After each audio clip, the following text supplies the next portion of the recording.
Welcome to another episode of High in Fibre. I'm your host, Kelsey, and today my special guest is my boss, and I like to think my friend, because she's put up with me for the last, I worked for her for 6.5 years or so, but then was hanging out at her yarn store for a couple of years before that, so like 8 years-ish. Were you really at this store as a customer for 2 years before you came to work for us? I think so. That's crazy. That's like almost as long as we've been open. Yeah, I was gonna say the summer you guys opened, I was doing laundry down at the laundromat, and then I had to walk to the bank that used to be where the gardens are on the corner. Oh, right. And was like, yarn store? Because I used to always go down to the, like, I would have like my precious loonies and quarters to like start my laundry, but I'd never have enough left to like make change for the dryer. So I just had to go down the block, get money from the gas because machine. in the gas station, right? Yeah. Oh my gosh, that's so funny. So this is Glenda, everybody. Hi, I'm Glenda. I want to jump in to be like, this is a wetcoastwools podcast, but it's not. Shush. No. Where can people find you? So you can find me on Ravelry as Glenda and on Instagram as Glenda McDonald, and you can sometimes find my crazy posts on wetcoastwools on Instagram. Sometimes it's Kelsey, sometimes it's me. You have to guess. You have to guess, yeah. Guess based on our vernacular. So I thought I would pick Glenda's brains today about what it's like to be a yarn store owner and accomplished knitter and all things businessy. So, but first we have to find out how this even, like, before you get to owning a yarn store, you obviously want to know how to knit. So your knitting background, I already know some of this stuff, obviously, because I've known you for a while, but you didn't learn how to knit from like your grandma or your mom. So how did your knitting begin? So it's really funny because my mom knows how to knit, but she's not the one that taught me. And I remember when we were kids, I always had, I had this big chest of drawers, and in the bottom drawer for like probably like 7 years or something, there was half of a condo sweater, half knit in the drawer. And I don't know if if you're too young, you don't know what a condo sweater is. It was this style of knitting where you did like one row would be knit on a 10mm needle and one row would be knit on a 4mm needle or something similar. So you get this really loose row and a really like tight row. And I just remember this one, it was supposed to be this like sleeveless top, and that always sat in my bottom drawer as a kid. But somehow I would look at it and that was never enough to get me knitting. I didn't actually start knitting until I was about 20 or so. I shared an apartment with a friend of mine, and she was a knitter, and we would, we're in university, and she would be knitting while we were watching movies when we were supposed to be studying. And As one does. I always felt like, well, of course. But, and I mean, now I totally understand it because that's all you do when you watch movies, right? You always have to knit. But I would watch her and I'd be like, oh, like I feel so like I'm wasting time and I should be doing something useful. And you're knitting, and knitting is something useful that you're still watching a movie and still relaxing. But so we lived together for about 2 years. And in the summer, after the first year, that's when I learned to knit. And she'd actually moved home for the summer, and my cousin came to live with me instead. So my cousin kind of got me the basics, like the knit, purl, and sort of helped me through a few things in the beginning. I remember going to my mom's house with my cousin, like we went for dinner, and my mom bringing all of her old needles and this yarn that I didn't realize she had. And so I acquired a lot of those from her. And I just remember one day with them kind of learning how to knit. And after that, it was just books. went to the library and just got knitting books. And I mean, this is pre-YouTube videos for Yeah, I was knitting. gonna say it's pre-internet, so Yeah, well, I mean, it wasn't entirely pre-internet, but pre-internet as we know it today. yeah, So like yeah, when you could survive without having internet in your yeah, house, and yeah, when it was probably either still dial-up or very, very new to not being dial-up. exactly. Yeah, it was dial-up for sure because I remember fighting with, well, not fighting, but you definitely I had to wait for my roommate to get off the phone with her parents Yeah. before I You could would connect and kick them off the phone. I remember doing that to my exactly, yeah. siblings a lot as a kid. You had to take turns, right? It was like, no, get off the internet. I'm waiting for somebody to call. I lived a couple of blocks from the fire hall library on just off Granville Street. And so I remember, I guess I must have gone there. I don't remember really. I remember going there and I remember going downtown. I guess I would go to the city library, the big one downtown, and like look for, I remember one of the first big things I knit, I decided I want to make a sweater and I didn't have a boyfriend. So I decided I would make a sweater for my brother. Nice. And I remember getting this it was a Vogue knitting magazine. And I remember going through the stacks and finding the old magazines and trying to knit the sweater and then changing the pattern because I couldn't figure it out. And I started it over like 3 times and it was just a texture pattern, like a knit purl texture pattern, but I couldn't keep track of it. I like how even as a new beginner or a new knitter to sweaters, you're like, no, this pattern's not going to work for me. I'm just going to change it. Like it's going out the door. I mean, I hadn't learned how to fix mistakes. So it didn't matter that you had like 3 or 4 inches of knitting. You would just rip it out and start over again. And after a while of that, you're just like, forget it. I'm not doing this anymore. And then I just took out the pattern and just did a plain one.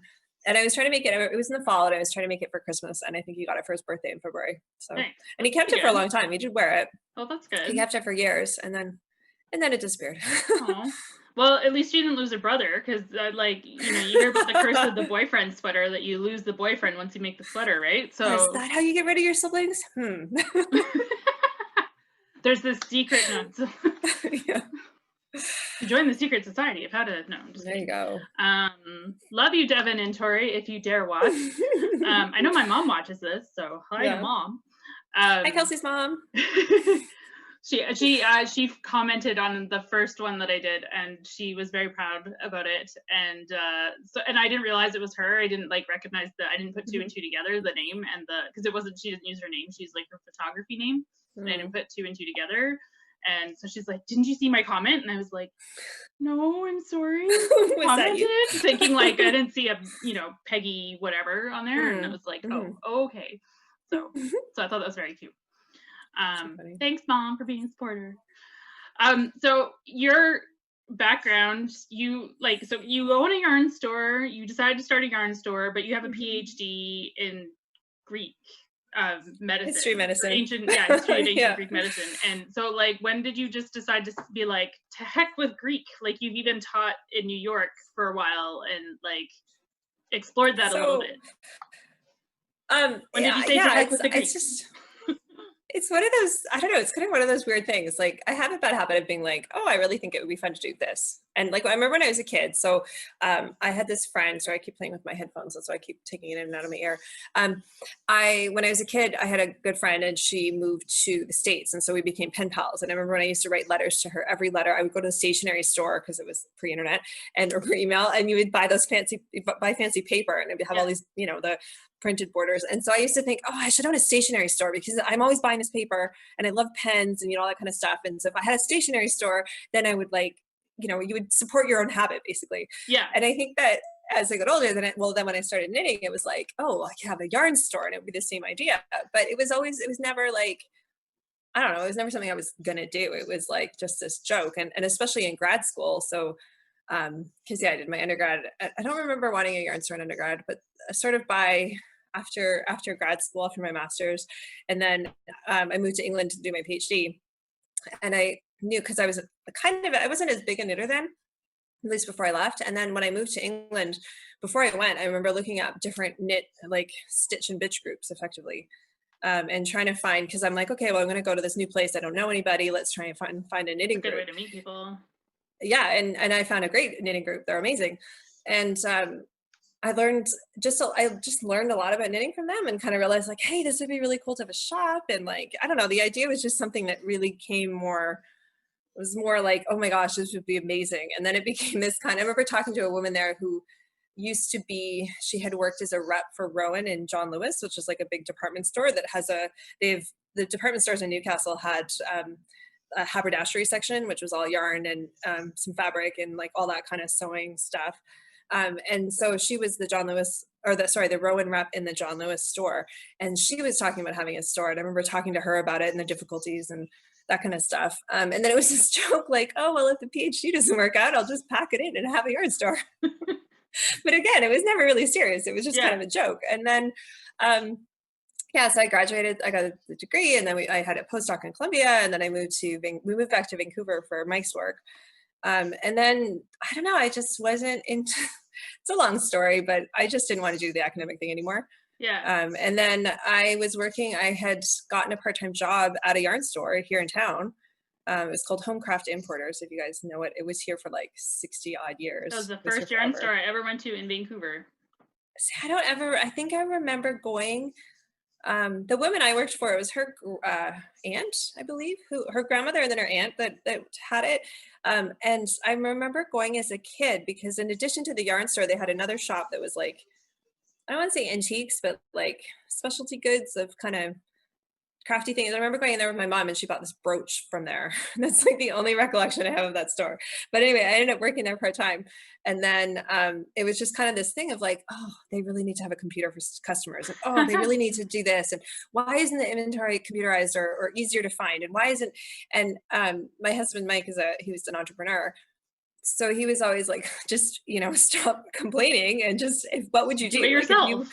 Well, he was just like, I think in a way, again, it just started as like, so I would stop complaining to him about it. He's like, put it in a business plan. Like, what would you actually do if you were going to seriously sit down and do this? Yeah. What would you do? So I got a bunch of books on how to write a business plan. And then I started writing a business plan. And then after about, I don't know, a few months of that, it was like, shoot, let's do this. Like this could actually happen. And because by that time, I think I'd given up the idea of staying in academics. And finally it was just like, okay, well, you know what, this is a really cool idea and we have an opportunity and it's a good time and let's try it. So do you ever miss being in academics? Yes and no. I mean, you meet amazing people and I don't know, that I always wanted to live in Europe more than just in England. And that would have been a really good avenue to get there to teach in some university in Europe. But I don't know. I mean, it's a totally different lifestyle. It's just different. And I think too, like I know a lot of people who we have friends now that are lecturers and it's also difficult. There's difficulties in it. And for sure. Yeah, I don't know. I mean, I miss the research. I miss the studying totally crazy things. And I actually even miss the translation sometimes, but I don't know, a really complicated knitting pattern or a Norwegian knitting pattern, just the same thing, different kind of language. For those of you who don't know, both Glenda and I are into the foreign language patterns a lot. I love the styles like that. Yeah. The Nordic stuff is just like, oh. And their yarns are divine, so how can you go wrong? I just got my bag of Rama the other day that I was very excited about, my 3-ply Rama. I'll throw a picture up for people that I fell in love with when I went to Norway. Are you eating your cookies? I am. I just baked chocolate cookies. Okay, I'll have one bite of my cookies. So if I'm snacking, I'm sorry. That's why I have my glass of milk to go with my cookies. Cheers! Christmas cookies and holiday baking. There you go. I even had like a festive mug first day. Yeah. Oh yeah. Well, this is the one that you gave me with the knitting on it. Oh, nice. Sweet. I love that mug. It's very cool. I also love these David's tea mugs. They're dangerous though, because I just ordered 2 more today. They tip over though. This is totally off tangent. Sorry guys. They totally. I've knocked them over so many times because they're tippy somehow. You can put like a ring of silicone along the bottom. There you go, and then they'll stick better. That's smart. So they had a glittery confetti one and one with a dog on it. Nice. So I needed to add those to my collection. I totally didn't, but I did. So sorry for the digression, people. But if you've hung out with Glenda and I before on the Wet Coast Wools podcast, you know that this is what happens. This is just kind of what happens. Yeah. This is just how it works. Okay, so we've covered you said goodbye to the Greeks. You've opened a yarn store, or you've done your business plan. You've opened your yarn store. What were those initial few months like? Were you terrified, or were you like, oh shoot, what the heck have I done to myself now? Or was it just excitement, or was it like, because I feel like I would have so much anxiety being like, okay, now I've got my loan in place and I've got like a lease and I've spent X tens of thousands of dollars on inventory. Like, I think so. I don't know. I mean, in some ways, it just was so crazy rushed that maybe I didn't have a chance to like really think about it. Cause I mean, so around the time that we kind of decided, okay, we're going to go ahead and do this, the shop that I was working at, Homecraft, she actually said, cause I said to her, oh, I can't work, I'm going to quit because I'm going to go open my own shop. And then she said, oh, actually we're thinking of closing our store. Because she wanted to retire. And so we did look for a little, that was like in January, February, and we did look for a little, or talk to her for a while about buying her store, and just for multitude of reasons it never happened. But so then, like, that was February, and then sort of we kind of, that took a while to talk and just, go back and forth and whatever. And then it was, I don't know, Mayish, yeah, early May, that we decided, okay, like, because I mean, we're going to do it. And guess we found, I can't even remember the sequence of events, but basically we incorporated the business on May long weekend in 2012. And then we got a lease for a space for July 1st.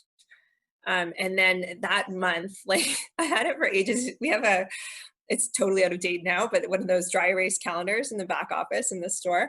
And for a long time, I had that first year on there. I just never, it was almost like I left it on there for like posterity or something. Yeah. But yeah, because that first month, basically we had a month that I had to do some renovations in the suite. We needed a new floor. We needed to take down a wall. We needed to like do some other stuff, paint, build all the IKEA shelves, get all the inventory. It was crazy. And so it was like that month was just chaos.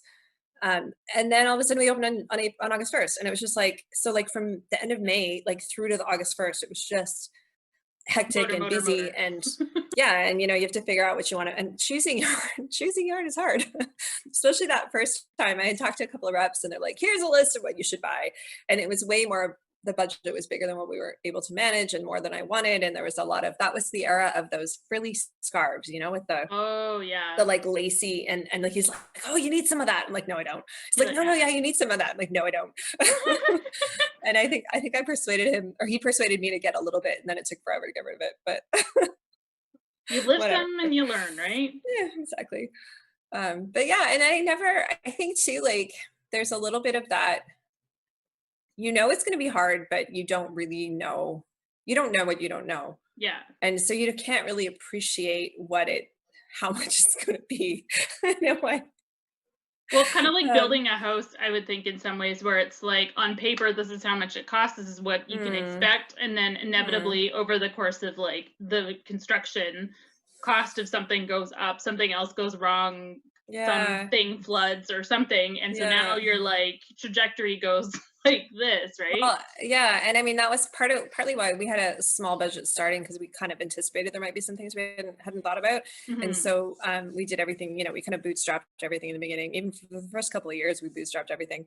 And like having construction in the unit, like we talked to the landlord and he's like, yeah, no problem. You can do whatever you want, or, have people do it. It was more expensive than we thought by a lot. And now when I look at like restaurants, or, even like you see some shops go in and they take over a space and they totally renovate.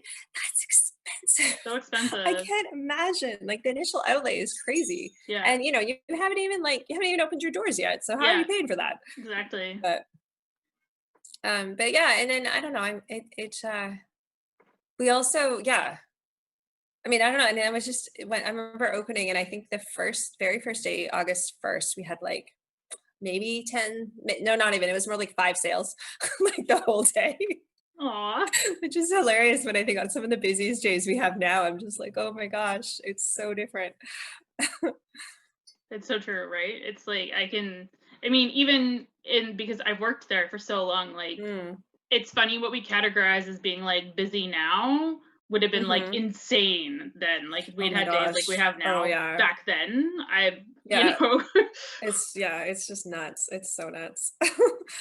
But I mean, it's different too, because like when I started, so for the first 2 months, I think it was just me working in the store. So we were open 6 days a week.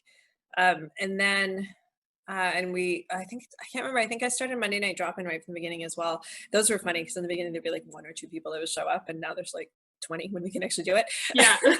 And then Roxanne came to work for us. She lived down the street, and same as you, saw it. She was walking by and saw it. And then she started out teaching for us, and then she came and worked for us. I think by October she was working on the Tuesday and I think a couple other days of the week. And yeah, we just slowly sort of built up and changed inventory and got more stuff. And yeah. Is there anything you would tell, like, is there anything you would, if you were to do this all over again, like starting from scratch and whatnot, is there anything that your like present self would tell like your past self to be like, oh, this, you should have done this the first time around?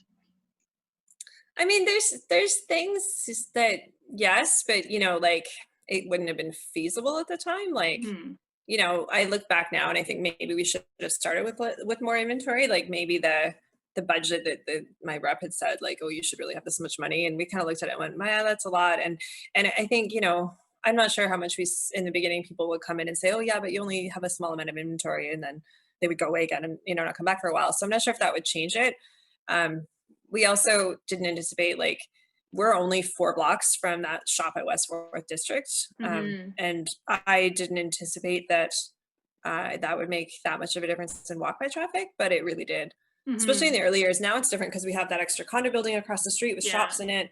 And like there's been more development, and I think there's more people around.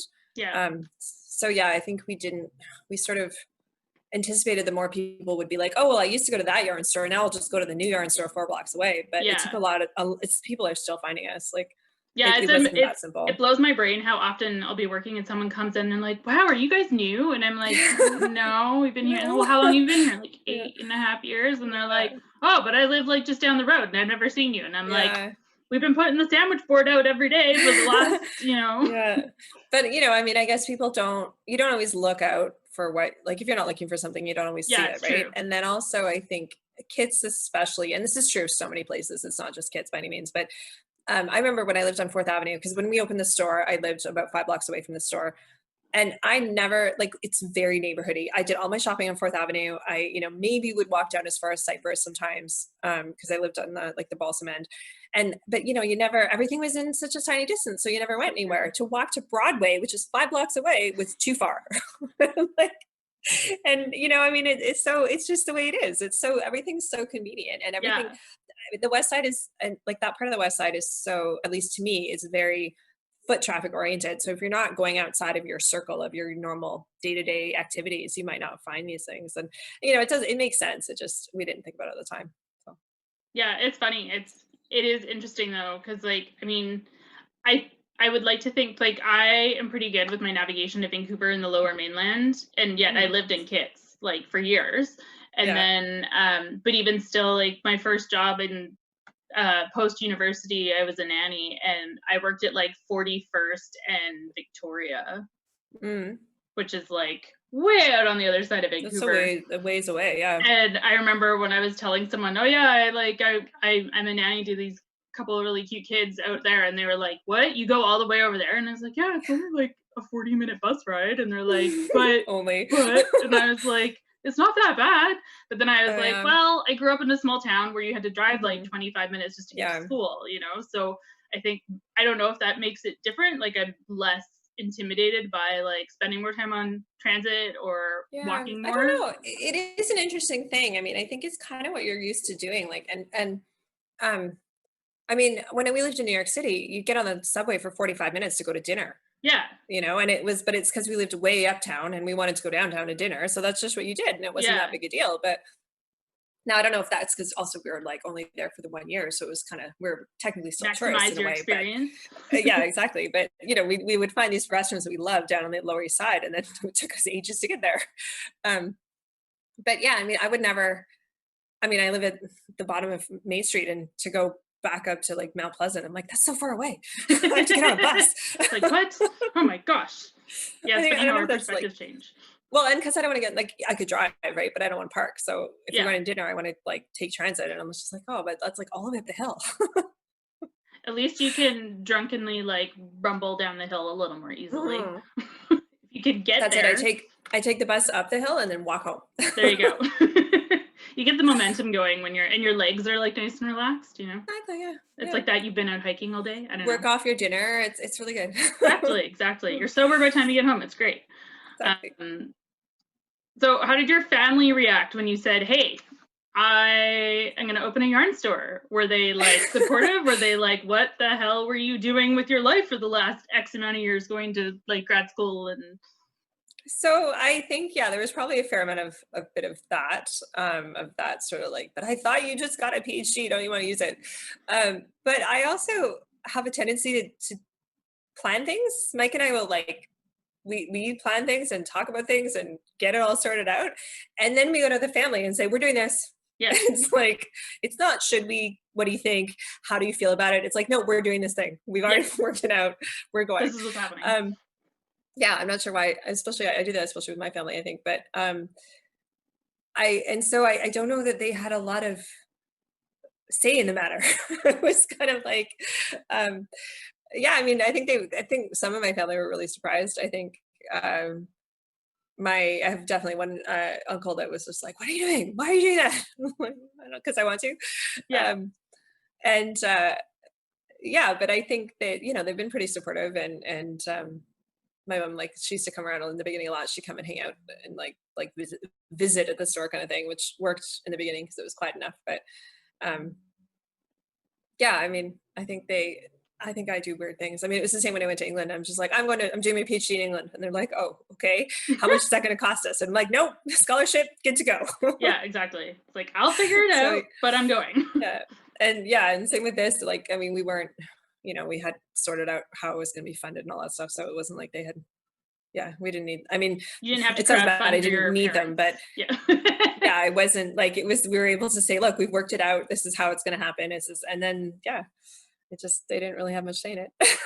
Well, lucky for me that you opened, because like I've been very lucky to work there for several years now, and I'm now a much better knitter because of it. Yeah, it's amazing how much you learn by helping other people. Totally. It's like anything. If you have to learn to teach something to somebody, you actually understand it a whole lot more, because you almost have to learn like if you teach something, try to teach it in one way and they don't get it, you have to figure out another way to get that same information across. And that in that process of kind of, you have to rethink it and re-understand it. And it's amazing how much it really helps you. Yeah, for sure. And then plus just the exposure. I mean, I'm sure you know, like well, obviously you've seen it, but the exposure to different patterns and stuff. And you might not never knit that, but now someone else needs help on it. So yeah, you just kind of read the pattern and help them out. Yeah, for sure.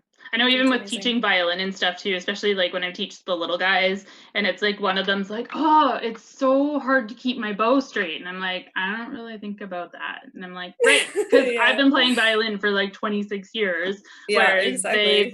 they've been playing for 3 months or a year or something, and you know, or playing in tune. Like there's little things that I don't have to think about, and it's just because I've done it for so long. And so it's kind of humbling in a way, because you like learn, whether it's knitting or something, it's like, oh yeah, that's actually kind of hard to do if you've never done it before. And like everything, it takes practice as well. I remember actually once I started working at the store and being like so nervous to fix my first like set of customers things when they would bring stuff in. And so I would make dishcloths at home, and I would purposely like drop stitches, or like I would like break my knitting purposely to then practice like how to fix it, so that way if someone came in, I wouldn't like completely freeze.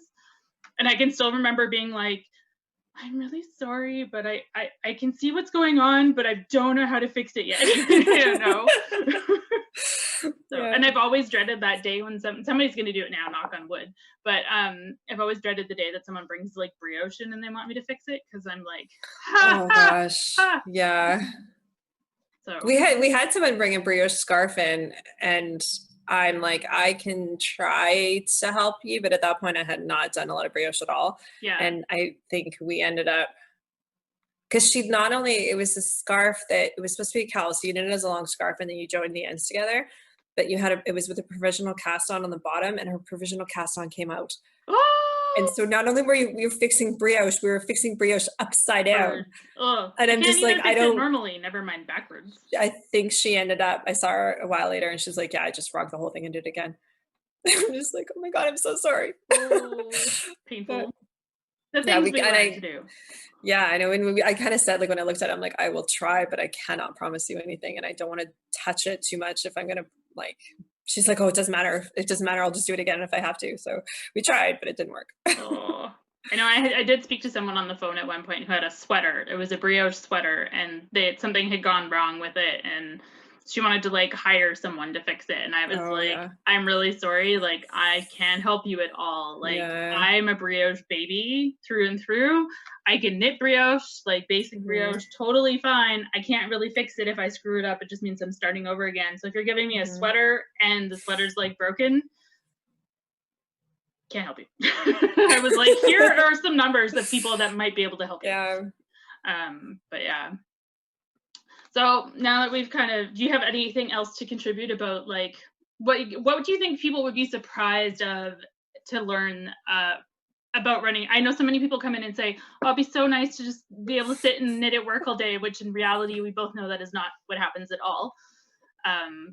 We're lucky sometimes we get a little bit of a down Mhm. swing and we can knit for a few minutes, but largely that doesn't happen, especially now. But do you think people would be surprised to know that you do, like, because you don't just sit and knit all day? Yeah, I mean, there's so much. It's funny because when I remember in the beginning, going after I was open a year or two or something, and I went to this conference that was for yarn store owners, and we at that point were quiet enough that we could still, I still knit a fair bit in the store, um, and I remember them just saying like, "Oh, I never have time to knit. I never have," and remember thinking like, "Why not? Like, why don't you have time?" And I'm like, "Oh, that's why." That's why, because it's busy. Um, yeah, but also I think there's so much like buying yarn takes a really long time. I find that it sounds like it should be really fun because you're basically just buying tons of yarn all the time. But I find it really stressful sometimes. It's really hard to figure out like, three companies will have a superwash DK merino. So which one do you pick? And why is this one $12 and that one's $8 and this one's, $22? Like, and I feel it very, yeah, it's pretty stressful. Well, stressful is maybe a bit over, like, I don't know, it's not like stressful, but I find it very challenging to pick out my year, like come spring and when I'm doing the fall shopping kind of thing. I find it difficult to, I kind of agonize over which yarns to get and what new things to bring in and will it sell and will people like it? And then if you decide that, okay, I really want this yarn, it's like, what colors do I get? Yeah, it's like, And it's oh, like, which great. shade of blue and which shade of pink and which shade of, is, you can't, some of these yarns, I mean, the ones that we have that are popular will bring like 12 and 15 colors in, but there might be 35 or 40 colors in the range. And, Yeah. how Well, do it's like the you, Hulse. That's like one that we've grown over years, where it's like, well, we just gave up and now we have like 100 of them. yeah, we started out with like maybe 30 colors, not even, Yeah, probably like 25 colors or something. And yeah, now we're like, what, 60 or 70 or something when we're fully stocked.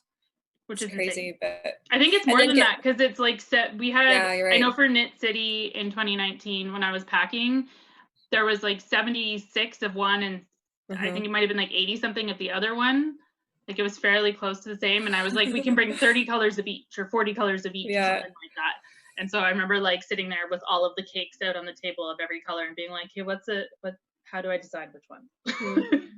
And then it's the quantities. Like in the beginning, I think I chose fewer because it's a question of like you only have X amount of budget. So do you go more colors and less of them, or fewer colors and more of them? Hmm. And finding that balance is just it's you just kind of have to take Trial it and back. error. Yeah, and I think in the beginning I would go like yeah, a bag or two of each color, or bag depending on what it was. Like I try to get a sweater quantity plus a bit of everything, but and then you just hope that everybody doesn't want the gray because everybody always wants the gray. Right? Yeah.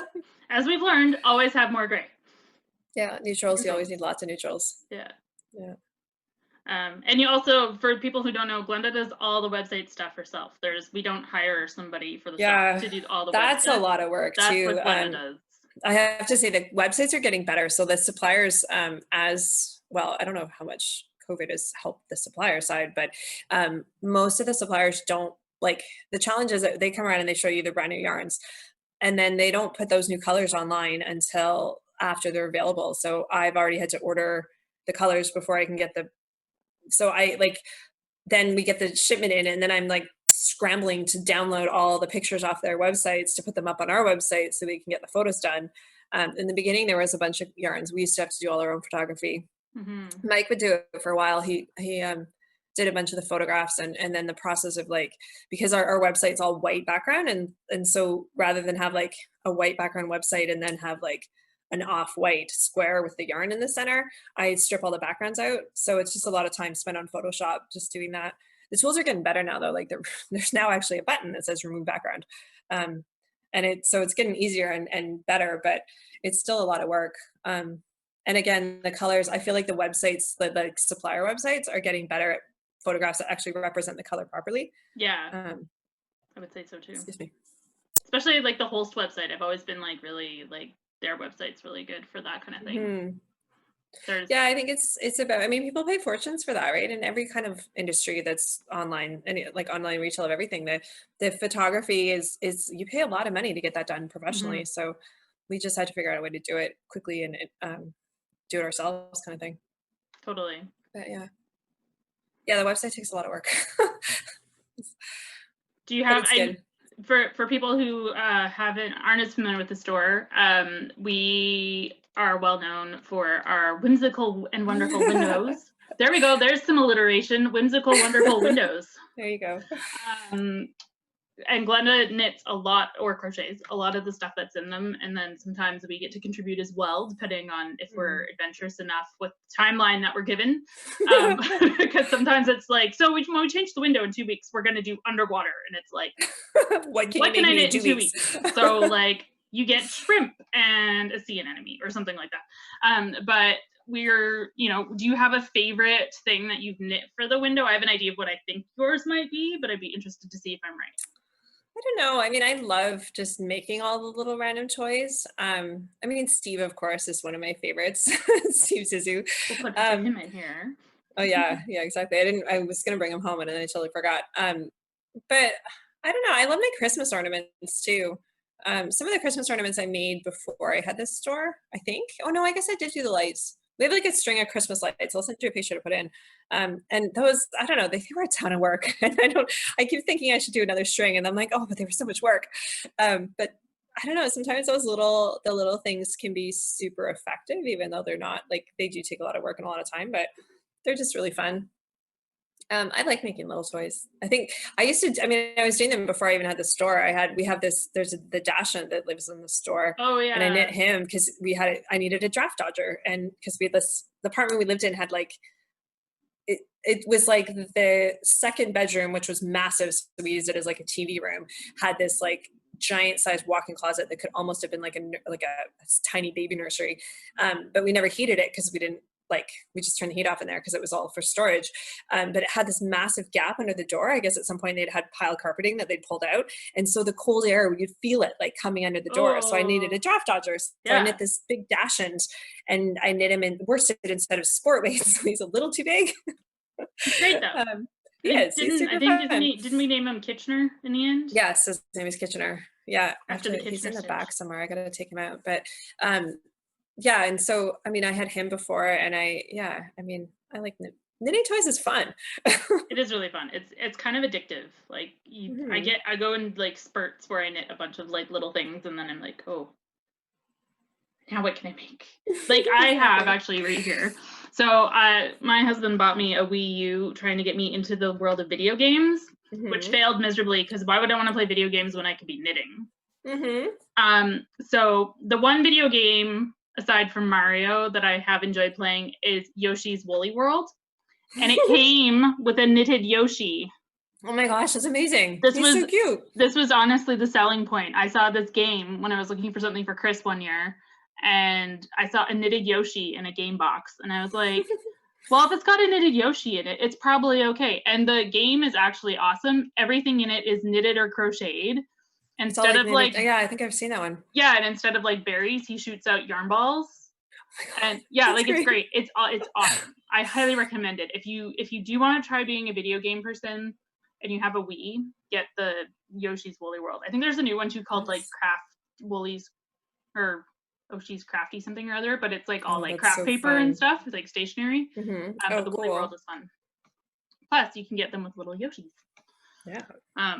He was just conveniently there. But, yeah, that was a digression. I'm sorry. Nintendo, please sponsor me. No. That'd be nice, eh?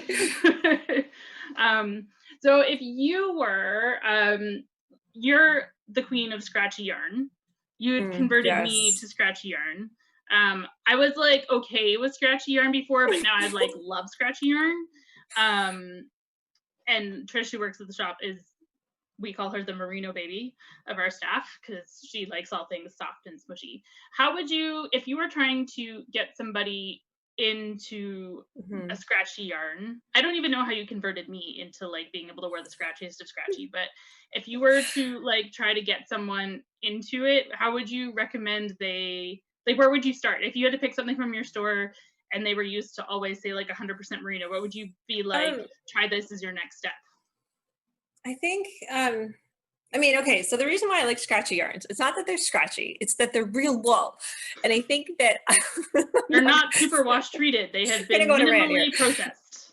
Yeah, and I think what I think really happened is I have a bunch of sweaters because I don't wear shawls, so I don't knit shawls, and I love knitting. I don't know. I just like to knit sweaters. It's my thing. I think I had a number of sweaters that I knit in superwash wool, and then you wash them and you wear them if you like, after like a year, they just like stretch and they look bad and they pill and they just don't hold up to wear and tear. And I think they tend to be more expensive. And like, sure. I started knitting because like when I started knitting as a student, I didn't have a ton of money. And so I would look for the yarns that were really good quality, but weren't that crazy expensive. And I think, so yeah, I think custom wool mills is a really nice starter one. Briggs is another, but it's a little more coarse. It's a little harder to get into. But Briggs custom wool mills, some of the colors, especially every so often we get a batch and it's so soft. Yeah. And when you block it, and if you knit it on rustic yarns that are like, well, custom wool mills is woolen spun, so it's that really floofy kind of loose spin. If you knit those on a loose gauge, they really bloom when you wash them, and they kind of like plump up and they move into the space that you've given them in the stitches. And I think that makes it a lot softer. If you make it too dense and too stiff, it's going to be more, you're probably going to notice it's more scratchy and less mushy and soft. So yeah, I think custom wool mills is a really good one. I have a shawl, the Rain shawl it's that pink and black and beige one. And I made that in custom wool mills on a 6mm needle, and that is divine. Yeah, that one is great. Soft. In the winter, I've been known to just like sit down with that one and just like take it off a sample. Yeah. I'm just like, and this is mine now. And yeah, I think I really like Briggs and Little Regal as well. It's a little bit thinner. It is more scratchy though. I have a Briggs and Little shawl that it's the Waiting for Rain, and I knit it out of sport, and I wear it like, I just had it on today. I was out running errands and I just had it wrapped around my neck, and most people can't, like, I just wear it next to my skin and most people don't like to. But I think though it's Elizabeth Zimmerman that says that if she had a child who didn't like wool, she would knit a sweater with a stripe of, like, a sweater that's acrylic with one stripe of wool, and then the next sweater would have two stripes of wool, and then three, and eventually the whole sweater would be wool, and the child would just work into it. That's a good idea. Or even if it's like, because I find most people tend to be like sensitive around their necks and their wrists. So even if you knit like the bulk of what you're wearing in like a coarser wool or just something that's like a little more rustic, you can even like line, like I know people will do that with like Briggs toques or something because they find it scratchy around here, is you can get like the fleece or just like even like a soft cotton or something and just like line the inside of it. Yeah, I have a toque, or I should say Mike has a toque that I knit for him like way back, I don't know, way before I moved to England, so I don't know, lots of years ago. And it was made with Peyton's classic wool. I'm trying to remember if it was merino at that point, because Peyton's classic wool used to be classic wool merino, which was pure merino wool, and it was divine. I have a blanket made of it. Pills like nobody's business, but almost had to put the bleep emoji. Exactly.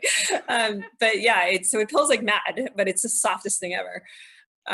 But no, I think it was classic wool by that point, so it wasn't merino. But I actually lined it with polar fleece and that's like, it's true. Toques, especially if you're wearing them skiing or something, like they smush against your head, and it is like they do.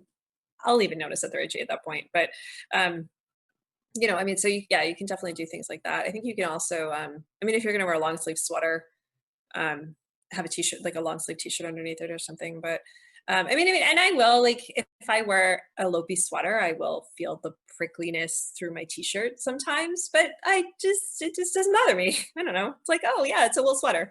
And then, often the trick too is often when you go into a yarn store in the winter, you're out in the cold and you've all your stuff on, coats, hats, whatever.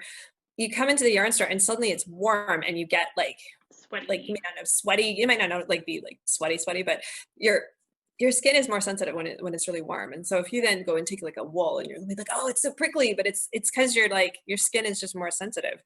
So yeah, I guess it just I don't know, it just depends.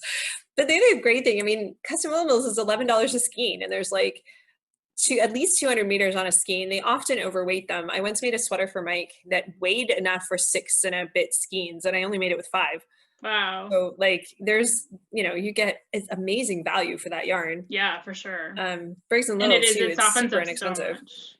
I mean, even Chris, like I've made my husband a Santa hat, and because he kept stealing mine last year, although I think he gets mine now because when I washed mine, I forgot to like pre-wash my red, which I normally do, and it's like got a pink brim. Oh no, can you cut it off and redo it? I think I will, yeah. Or I'll just have a pink hat this year and then redo it for next year or whatever.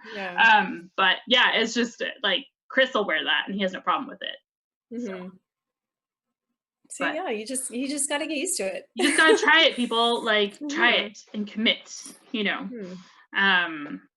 Glenda, what about Gauge? We all know you love Gauge. Gauge. You have like a love-hate relationship with Gauge, because I feel like you're one of the best people for doing Gauge swatches, but you're also one of the best people for, I don't know if ignoring is the right word, but having what you're making never actually resemble what your Gauge swatch is.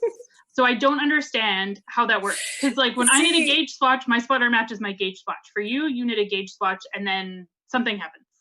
So it depends, because sometimes, like the point is, well, I rarely get Gauge for the sweater that I'm trying to make. Usually because I don't think, maybe, I can't say I've never, I feel like I've never actually knit a sweater in the yarn that the pattern called for. Yeah. But I'm sure I must have at least once. Which is okay, people. You can do that. You don't ever have to, like, I don't think I've ever, maybe once or twice, knit the thing in the yarn it calls for. Yeah, I can't remember if I've ever done that.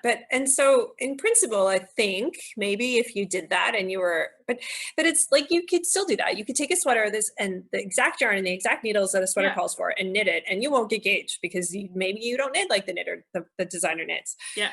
So I think basically I just decided that I may never get Gauge of the sweater, but I at least need to know what my Gauge is. And then you can just go and change the pattern to suit the Gauge. But yeah, I always Gauge swatch. At least sometimes they're tiny little Gauge swatches, but I like to do it anyway. I also am really bad at, so I have the Copenhagen cardigan by Petite Knit that I knit in the tent, the burgundy lila color. It's like the dark burgundy. And I was 100% convinced that I knit that on a 4mm needle. And I went, because I want to knit another sweater in a different color of the same yarn. Then I'm like, oh, I'm going to do a Gauge swatch just to make sure, because it was a year and a bit ago that I knit the first one. And so I knit the swatch and I'm like, this is not the Gauge that I got on that other sweater. So I went back and looked. Yeah, no, I knit that sweater on a 3.5, not on a 4. So this is it knits beautifully on a 4. Yeah, and the Gauge that I want, actually, I want it on the 4 because I was thinking like, oh, I want it like that, but a little more loose. And it works better. Like it's going to work I think, but I haven't actually finalized the sweater yet. But yeah, and so I think it's really important to do a Gauge swatch if you are concerned that you like the bigger your Gauge swatch, the better.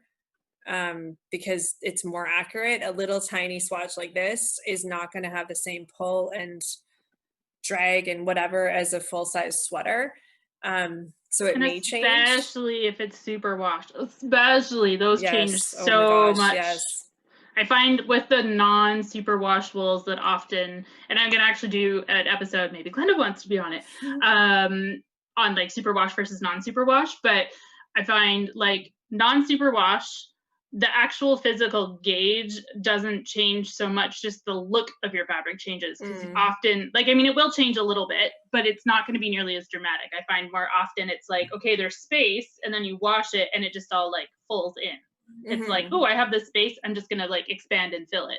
Whereas with superwash yarn, it's like, I don't know what's going to happen. It could go this way, it could go that way, it could go, like, whichever, based upon how it's plied or how many plies it is or how it's spun, right? Or what fiber's in it. Some of the more rustic wools will bloom quite a bit. So they can grow actually. Yeah, Just like the sea fusion does grow for that's sure. true. Yeah, that one does. And it's just because it's so loosely spun that it just kind of it fills in, but it also tends to grow a bit. Yeah, and the problem is like people, I mean, we talk about blocking a sweater, which, lace blocking is when you like do a lace shawl and then you pull it really, really tight and stretch all your lace and let it dry. Blocking a sweater is less severe, but you have to wash your sweater at some point. And Yeah. so blocking the sweater is basically just washing it when you finish knitting it. And then, but if you don't block your swatch, you don't know what your sweater's going to do. And if you can't ever, it's not like you can never wash your sweater because that's just gross. But Not part of good hygiene. but I mean, this is where you get these stories of people who they knit a sweater and then they wash it and then it grows and suddenly the sleeves are too long and the body's too big and it's like, Yeah. yeah, but you need to wash the swatch to see what the yarn's going to do. Yeah. Because that half stitch in your 4-inch swatch, that's, you multiply that out by 200 stitches, that's a huge amount of growth that you have there. Mm-hmm. And if you want your sweater to be 2 inches of ease, you need 2 inches of ease, not 10 inches of ease. Exactly. I know the amount of times where I've had someone come in who's, they're knitting a sweater and they're like, I've washed this and I don't understand what's going on. And I'm like, did you do a gauge swatch? And they're like, what is that? Or no, I didn't, because I thought I could just knit it. I'm a good knitter. I'm like, yes, you're a great knitter. You're making this thing and it looks fantastic, but you didn't know what your yarn was going to do. You didn't understand. Yeah. So and you have to also you can't just cast on the number of stitches that they say is supposed to be 4 inches. You have to cast on more than that and then because you need. And then you measure the middle 2 inches, not the whole thing. Yeah. Because that's the other thing I find often when people knit a gauge swatch is they cast on the exact number of stitches they say that they want in a 4-inch square and do the same amount of rows. And they're like, my square isn't that measurement. I'm like, yeah, because most likely one of those variables is not going to be the same for you, if not both.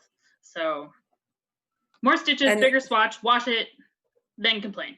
Yeah. and then don't ignore that if you're halfway through a project and it's niggling at you that this doesn't look right, there's something weird here, don't ignore that, because you know what, there could be something wrong. Exactly.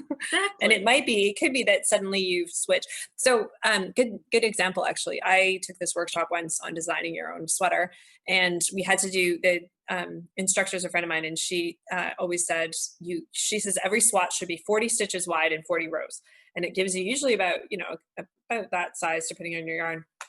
And so we had done the swatches for the class, and then we worked out the design, and then we started knitting. And so my swatch, I was doing this cartridge rib, which is it's like knit, I don't know, there's some pearl, it looks like a knit 3 purl 3 in a way, but then the center stitch of the knit 3 you actually slip it, and it has this really cool texture, because it kind of it's ribbed, but it's not like a tight rib. Anyway, it's a really cool stitch. But I didn't realize it pulls in a ton. So I did my swatch and I calculated the number of stitches I was going to need. And then I cast on for the front of my sweater because it was going to be seamed. It was huge. I could have wrapped the thing almost twice, almost around myself as a single piece. And I'm looking at this going, I don't understand this. What happened to the gauge? What happened to my math? And I took it in, I had knit 2 inches or something. I took it into the class the next day and I'm like, I don't get this. Turns out I kept knitting it and it shrank. The tension of the stitches pulled in. And so by the time I was done, by the time I gotten 4 or 5 inches in, it actually had pulled. I mean, it was an oversized sweater. So it was wasn't exactly my size, but it came in probably about 10 or 12 inches. And you wouldn't know that. If you didn't do a gauge swatch that was big enough, you wouldn't know that. And you wouldn't know that actually you can keep going and your sweater is going to turn out okay. Yeah. And it's crazy. And then I never do this, but realistically, you should measure your gauge, row gauge, for example, before and after you wash it. Because if, when you're doing a top-down sweater, for example, and it says knit for 6 inches or 10 inches or, whatever the distance is, you technically should be using that based on your post-washed row gauge. So even though if your row gauge changes by 1 row per inch after washing, then you should be knitting according to that gauge, even if the pre-washed version looks too short. And most of us, I know, I just knit blocked. I'll knit to the measurement and just kind of, okay, well, it's going to grow a little bit longer. But Yeah, I should to do it correctly. Yes, I've had that burn me a couple of times, especially on like raglan shaping things, because you keep it's top down specifically, Mm. but you keep increasing and you increase until it's like, 2 inches past your armpit or whatever, but then it grows, and then now suddenly like my raglan comes down to like the bottom of my boobs, and then you get, which isn't Yeah. bad, but it's not like the fit I was going for kind of thing. Mm-hmm. So, and you can always block things mid project. Just throw it on a Mm-hmm. cable or Mm-hmm. spare yarn. And that will Interchangeables are amazing for that, because you just take off your tip and add an extra cable and put on those little stoppers and throw it in the blocking bath. bin. Yep, exactly. Mm-hmm. I have a jokey question here. We won't do Mm-hmm. that one because I will, because Glenda actually put a response in on the notes. I said, what are your 5 favorite things about me, to be selfish? And then I put in brackets joking, but Glenda said that I bake. Yeah, she bakes and she brings me things to eat. So I've kept her fed for the last, no, I'm just kidding. I hate making lunch in the day. Like when I'm getting up for work in the morning, I find it like the idea of like, oh my gosh, what am I going to make for lunch? Painful. But if I know that Kelsey's bringing baking, I don't have to bring a lunch because I have Kelsey's baking to eat. Soon you're going to be blaming me for your waistline, though. No, that's right. I figure if all I eat is the baking, then it's like you use the same amount of lunchtime calories. They just go to cookies. That's true. They just go to cookies instead. Yeah, I can I'm get sure that. there's at some point this is going to haunt me, but for now it's all good. Excellent. And then finally, and purely for research purposes, Mm-hmm.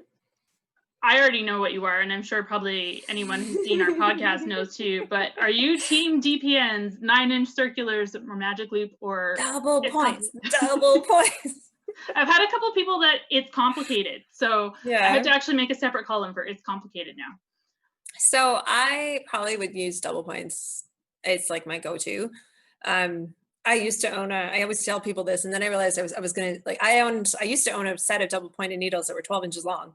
And Whoa. I have actually I used them to knit a circular blanket years ago, because you start out on the little ones and then once it gets too big. Yeah. But okay, so this is the thing. When I started knitting, I don't know why we did this, but my friend that taught me to knit, if you needed a circular needle, you went to Zellers or wherever you got your inexpensive those arrow needles with the plastic cord, and you'd buy whatever length you could get your hands on, and then you would cut the section of cable out of it, and then you would melt it back together and knit with that. And so if you needed a hat needle, you would just take the 29-inch needle and take a chunk of cable out and then stick it back together. Sounds logical. And the trick was just figuring out how to because we'd melt them over candles and stuff to like melt the plastic back. Yeah. And so it was a trick to like not burning your fingers, but also making a nice smooth join in the cable. So circulars weren't really like, you could magic loop on those circulars was brutal. Like, I don't think they're hard. Yeah. I'm sure I remember getting a book, like a little flyer thing from a Secret Pal. It was like Secret Pal exchange I did when I was living in the UK. And it was how to do magic loop. And I think, I'm not sure that magic loop was like, I feel like it was invented then. Like it might have existed before, but that's when it kind of became popular. Yeah. And I remember looking at it going, why would you do this? Just use double points. Like, what is the point of that? Well, I mean, I totally grew up. My grandma had double pointed needles. I own most of them now, or still have most of them. And yeah, like that's what she used. And I can remember her making these really elaborate little things. Yeah. And it was always double pointed needles. Like she rarely used even straight needles. She would just do them on, like you say, like the 12-inch or 10-inch double points. And I was always just she blew my brain. Yeah. This little stuff that she would do. Well, and I mean, I think the technology for the good circulars didn't exist. I mean, nowadays we have all these fancy cables and they work really nicely, but yeah, I still find that magic loop is fiddly. And so I do it. Like, it's not like I never do it. I'll do it for 2 sleeves at once or something like that. But I always start the sleeve, like it's, on a top down sweater, I'll pick up the sleeve and get it going for about 1 inch on double points and then transfer it to a circular and then do two at once. But that's because I'm not good at keeping track of my rows. And so if I want my sleeves to be anywhere close to the same, I kind of have to do them at the same time. And I don't have 2 sets of double points for every size, but yeah. I'm terrible when it comes to do I've tried the magic loop to do like socks 2 at a time. And for me, it's just too much extra because you got the 2 balls of yarn, 1 for each sock. And then you got the extra weird cable thing going on. Yeah. And I just spend more time fighting with trying to keep things untangled than I spend knitting. And so then that's where I'm like, grr, fine, I'm just going back to my double pointed needles, or, you know, Exactly. one at Well, a time. and if you there's that movie that was made, it's the story of the Cowshed Knitters. Oh yeah, I think that it's on YouTube, so I'll put a link below. Is it? Yeah, it was for a long time. Yeah. And it's a fantastic movie. I mean, I love that, watching that. I'll watch it like over and over. But there's a scene in that, and it's the modern. I mean, I think it was made in the 90s or something, that movie. But the modern women, they go in there, they like, they take them all, they go on a knitting or a yarn buying excursion, and then they're all sitting and knitting, and they're doing these cowichan sweaters, which is, like they do them one piece, so the front and back is all one piece. And basically they would take the plastic needles, like straight plastic needles, break the ends off them, and they're doing a series of double pointed needles to do this one long giant piece of knitting.